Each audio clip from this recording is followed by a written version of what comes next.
Chers amis, très chers Congolaises et Congolais, partout dans le monde, c'est votre enfant, parce que moi je suis l'enfant. Mes parents existent, mes parents sont là. Qui sont mes parents? Les Congolais, les responsables. Parce que n'importe qui ne peut pas être un parent. Il y a pour être mon parent, tu dois être d'abord Congolais au préalable, Congolais de père et de mère.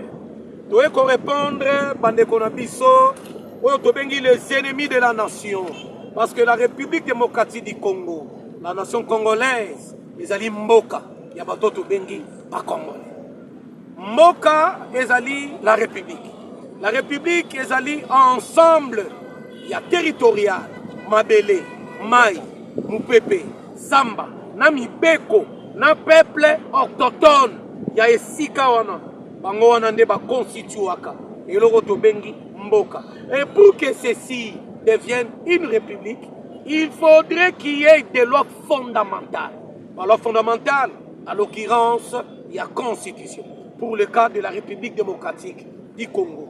Mes très chers amis, la nation congolaise ici, représentée par nos élus, les députés nationaux, au peuple de vota, Bazali ba représentant, il y a peuple, l'hémicycle, les interlocuteurs, le parlementaire, le communicateur du peuple, Oyobiso Totinda, l'hémicycle, pour nous la biso, biso banani, biso peuple. Likambonini, et Zolukempe division dans notre nation. La division dans notre nation est athée. Peuple congolais, toza ini. Donc, ok, jamais, quel que soit Nsala, quel que soit Mignoko, quelle que soit souffrance, Congolais, à Kobomande qu'on a été. Congolais, à Botama, Moutokotangisa Makilate. Congolais, à Simbara Makilate. Mais Congolais, nyonso comme on a Simbi Makila, Keba. A Koki Kozala Congoré. Parce que tous les Congolais, na ba Congoré. Keba na Congoré. Congoré, aza Congolais. Ngawa, azali Congolais, na Kolobela, ba Congolais. La situation à l'est de notre pays, mes chers compatriotes, certes, et l'autre mardi le 16 juin. Lobby, le 17 juin, la République démocratique du Congo, 52 ans après, Bissoye, moi ici devant vous, ça dépend de l'air, Bozako Landangaï, Bamissou na télévision, Bamissou na téléphone, mais vous allez comprendre que, vu mon âge, moi ici, je n'ai jamais vu dans un match, il y a Coupe du Monde, le drapeau de notre nation est flotté. Dans la nation et le monde, je n'ai jamais vu. Mais aujourd'hui, grâce à nos vaillants joueurs, Cédric Bakam, Chancel Mbemba, Timothée Fayoulou, un certain Fayoulou, le plus intelligent et sérieux dans l'histoire du Congo, selon Cyril Mouamama Nakoli, Timothée Fayoulou, aza seul Timothée Fayoulou sérieux, on a na Congo, à cause de on a habité à Fayoulou Moussou Bazara na Congo, on a la vérité, Fayoulou on a habité à sérieux, comme on a Timothée Fayoulou. Alors on a un penalty à qualifier notre équipe. Si le lot n'est pas mondial, c'est aussi un effort à Timothée Fayoulou. Moi, je Timothée Fayoulou, le gardien de but. Il y a l'équipe nationale, il y a Mboka Nabiso Congo. Je pense qu'on a mis Mboka Yurland, Kuna na Mexique, les États-Unis, pour un match à lobby. Le seul Fayoulou sérieux, c'est M. Timothée Fayoulou. Baïke, j'en passe. Je viens ici. 52 ans après, et là on y est l'équipe. Le président congolais, lobby, a vu vol la 3e. Fati a promis qu'il va jouer. Non, mes très chers amis, je ne peux pas rester au pays. Je viendrai vous accompagner. La première match. La parole dite, et cette parole est en train de faire sa matérialisation. Quel homme d'État? Ah, Fati, un homme d'État. Il avait promis ses enfants. Ceux qui vont qualifier l'équipe nationale mondiale, la Bossa et la Binonions. Fati a pied Bino Bakar. Fati a pied Bango Bakpalais. Il y a eu même d'autres humains. Toro, Baloma n'importe quoi. Si c'est que de gaspiller mon l'État. Mais tout n'a bien ça la bien. À l'époque, la cité, Lemba, si c'est Maman Mobutu, quelque chose, la cité là. Mais cette cité, la cité la cité la cité Salongo. C'est clair, la cité Salongo. Mobutu a fait ça dans joueur à Léopard à l'époque et les lots talanding commis. Et c'est de la même manière, Fatih Béton, à pied bas dans Nabiso, à palais, et na monaki ba Congolais musuba ya mitema mabe. Est-ce que ceux qui ont nekonayo, moi na yo, azaki joueur à Léopard, ma pied bino mutuka, ma pied bino lopango, yo linga yo boy, totika motema mabe di. Nere to koloba chef de l'État à Washington, aux États-Unis. Lobby na match ya Portugal. Congolais nyonso ya 4 coins du monde. La nanga, ngaye yonakini. Awa Kinshasa, Kindogezate, presa chance l'équipe na yo. Mutokobo ya qualification. Topé victoire, ya Léopard. Bon, le bas dans la Camerounais Rwandais. Quant à ma Congolais, vous êtes en France, précisément à Paris. Vous avez mis à Bruxelles, na Mbandaka na Bwende. Presa chance l'équipe nationale. Lobby tozala leke. Lobby za match ya wawa. Chancel Memba qui vient vite. Mesha Kelia Kimbang. Otali pena joueur na biso ya Bogaro. Théo Bongonda et Tchenti Sekedi. Oromona pena mage joueur congolais obeta na terrain mais makila ba kokoneza na kati. J'en passe. Magamba foot. Lobby ba congolais nyonso serrons nos ceintures. Tous à la wana, soutenons notre équipe. Chef de l'État vous allez sur place, à accompagner nos athlètes de manière à ce que joueurs dans le terrain, avec le président Vandi et puis ses courage. Fatih Zamba Pambo. Tout une actualité politique. Les anciens de l'heure. Les anciens de l'heure, je m'en fais directement. Il y a qu'à mettre en garde l'église catholique. Nos amis, il y a 5 ans. Mes très chers compatriotes, Tshisekedi n'a aucun problème avec les fidèles catholiques. Y compris nous, le parlementaire, le combattant de l'UDPS, nous n'avons aucun problème avec la communauté catholique. Mais où vient mal notre problème? Le problème est à Koutawapi. Pas dirigeant, il y a conseil épiscopal du Congo, 5 ans. Bandekonanga, il y a 5 ans. Le président, il y a 5 ans. Le pasteur Fiches Mouteba. Le secrétaire, monsieur Cholet, le cardinal Ambongo, Tshisekedi a Salabino Nini. Mabenini Tshisekedi a Salabino. Catholique, Bisso, est-ce que Bisso, Tofanda Mabenabino? Est-ce que Bisso, Tofanda déjà Mabenabino? Tofanda Mabenabino te, mais catholique, Mabezo ou ta quelque part. Toyebi, ici, il y a eu sitting, il y a opposition. Martin Fayoulou et l'ensemble, il y a des leaders de l'opposition. Qui noté de ville en bonne et due forme pour se conformer constitutionnellement dans Mibé Komboka. Certes, nous allons un régime d'information et non régime d'autorisation. Ça c'est clair scientifiquement. Je vous réponds ainsi. Nous allons un régime, n'est-ce pas, d'information. Mais lorsque Batata Obake noté de ville, les gouverneurs à l'objet na bango clair. Mes amis de l'opposition, Bené Nangaï, moyen bossa la sitting n'a palais du peuple Kozalate. Vu situation les engins de l'air, bossa la sitting n'a terre ya Sosa. Oyokani noté de ville Bobimi.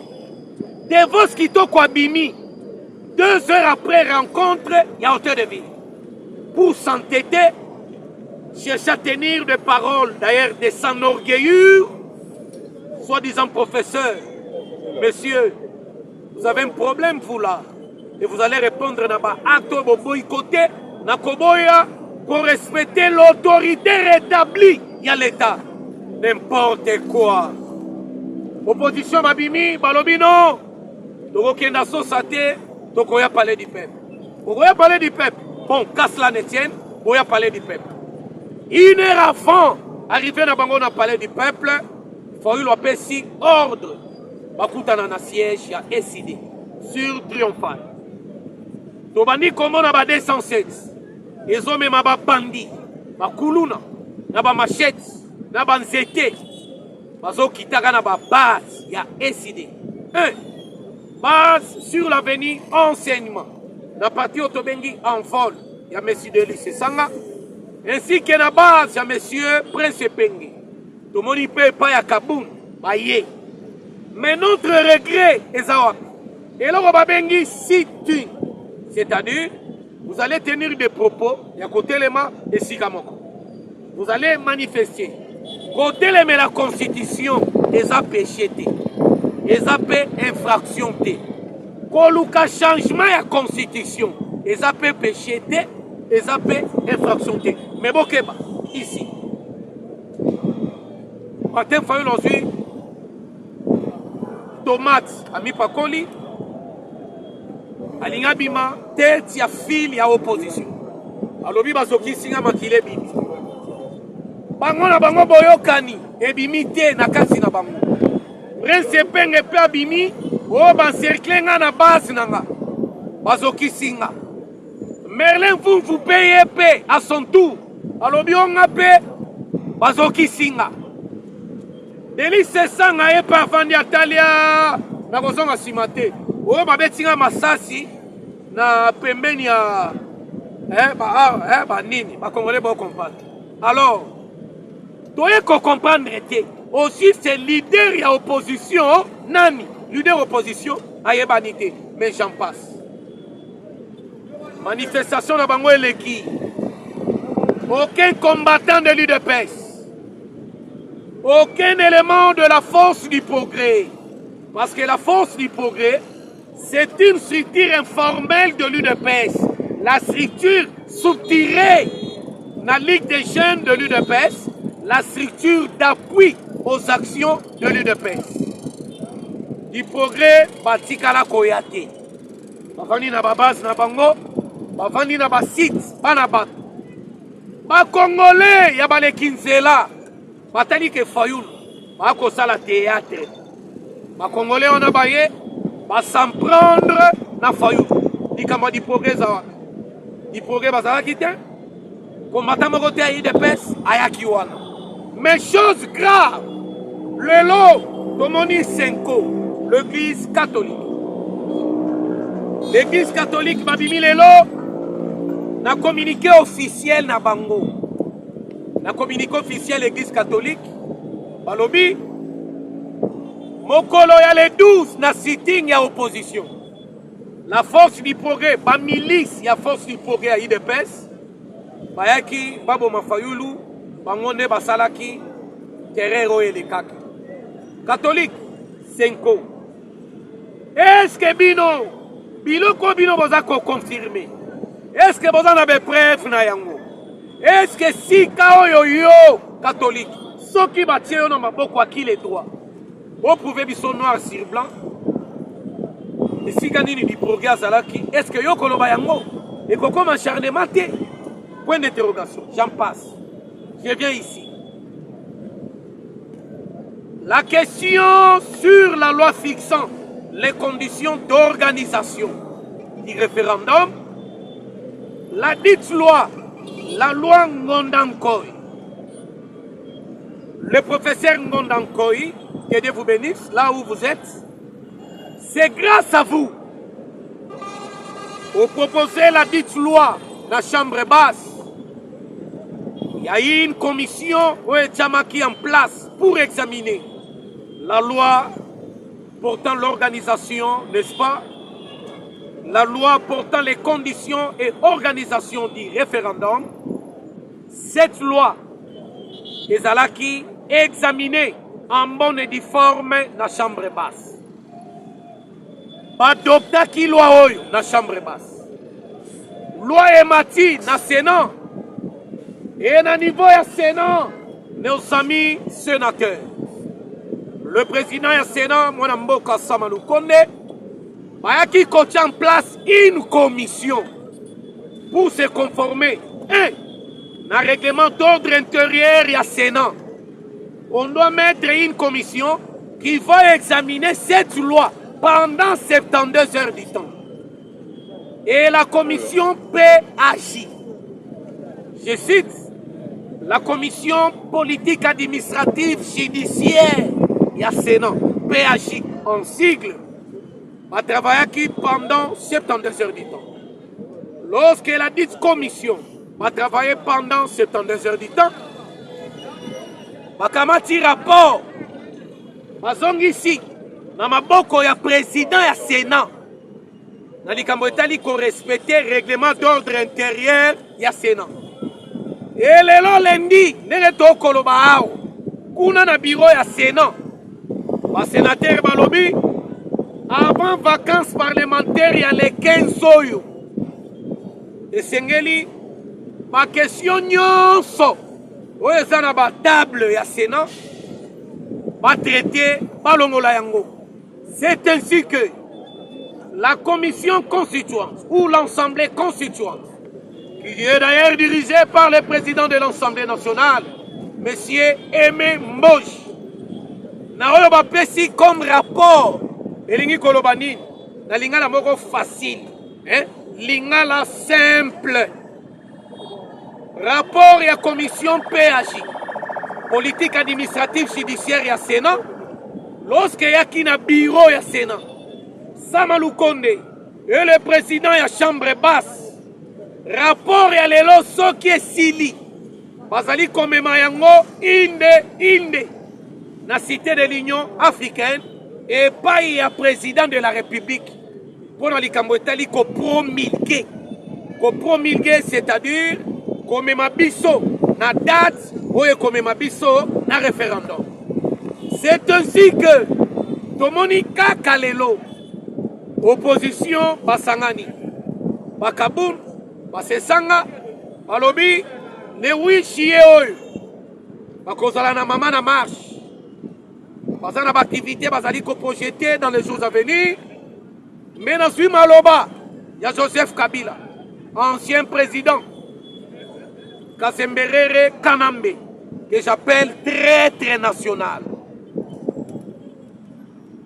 Nabakisi yango na maloba monsieur Seth Kikuni.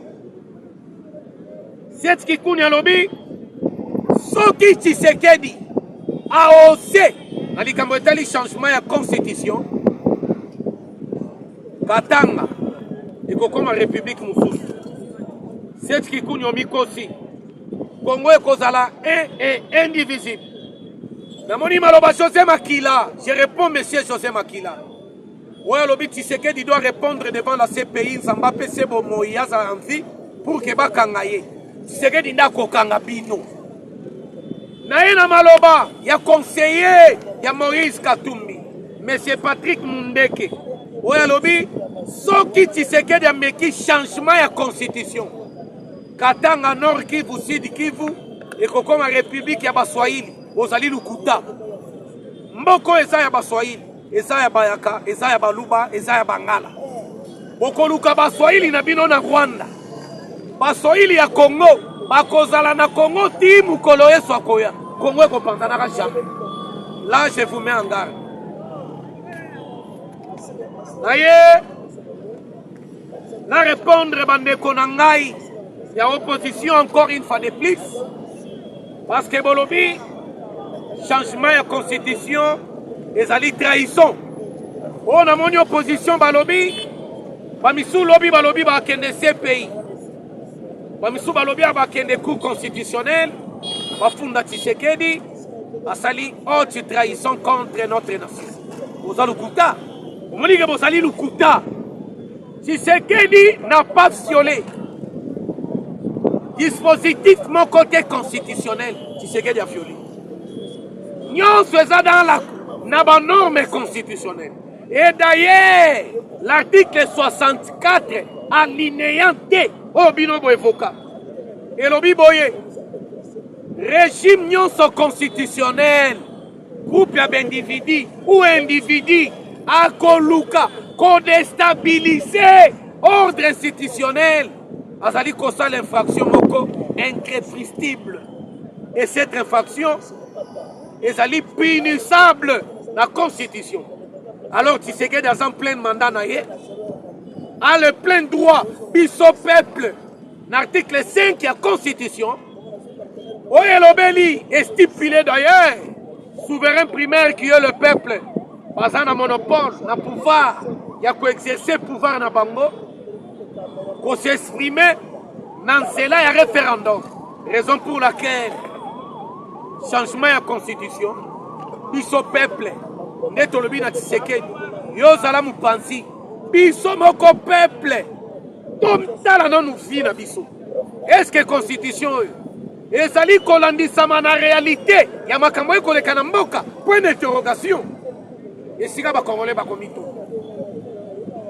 Cyril Mwamba mwana koli lelo nakolobebele te. Je pense que nalingi na chite, mais avant na chite yo zwa numéro na nga komela nga like aimer cette émission bato kofinga yo pe finga, mais au moins zwa numéro ya Cyril Mwamba mwana koli benga nga na 0900 96 10 91 0900 96 10 91 obengi Cyril Mwamba mwana koli chombo na ba conseil na ba idée, parce que moi-même ici qui vous parle, je suis un jeune ambitieux. J'ai des ambitions comment devenir un président dans les jours à venir. Je suis un futur président de la République. J'ai cette mission de vous donner les informations fiables, vérifiables même. Informations moko bio, très bien, teintées, colorées, définissez même. Par conséquent, moi, je dis que Dieu vous bénisse. Dans la réunion, on a lobby. Le commandant à 22e région militaire. Dans la réunion, il y a le Kaki lobby, parade mix. La police est FARDC. Dans Katanga, na Kamfwangu. Na Kamfwangu, on a les Kamboetali tracasserie. Les Kamboetali braquage, vol et tout ce qui va avec. Moi, Mboka et dit Kapena lobby. Les militaires n'ont pas Sokoto pour défendre Mboka na biso. Certes, nos faillants FARDC, que Dieu vous bénisse. Vous allez nos salam salam, toi bangi saote. Vous allez nos téléments, lis ou likolo ya lis, protéger Mboka oyo, et ça Mboka bakoko na yo. À part Congo, vous allez sigato au Kendete. Que Dieu vous bénisse. Cyril Mwamba mwana koli, minga kolo bezali, mais na souba congolais. Lobby mercredi. Lata Fares à Léopard. Dondoa, Lia, Mela. Portugal lobby. Demorokoyeba ke Congo. Ils ont 2 saisons. Saison de pluie. Na saison sèche. Komoni lobby. Portugal nekoyeba bana botama betabale. Chez Torobeta lobby. Et ebani mutuna makolo ebanité. Défenseur a ebanité, attaquant a ebanité, motoko chabi a ebanité, exagé na biso. À bon entendeur, que Dieu vous bénisse, ça dépend de Herbolaninga. Cyril Mwamba mwana koli, que Dieu vous bénisse, merci beaucoup. Numéro de Jana Pesaki, 090 096 10 91. Benga like, aimé. 090 096 10 91. Bacheno ebola nangai. O partagaka, o emaka. Makambo ese na kolobela ngolobi. Makambo ese, je pense que bato belé.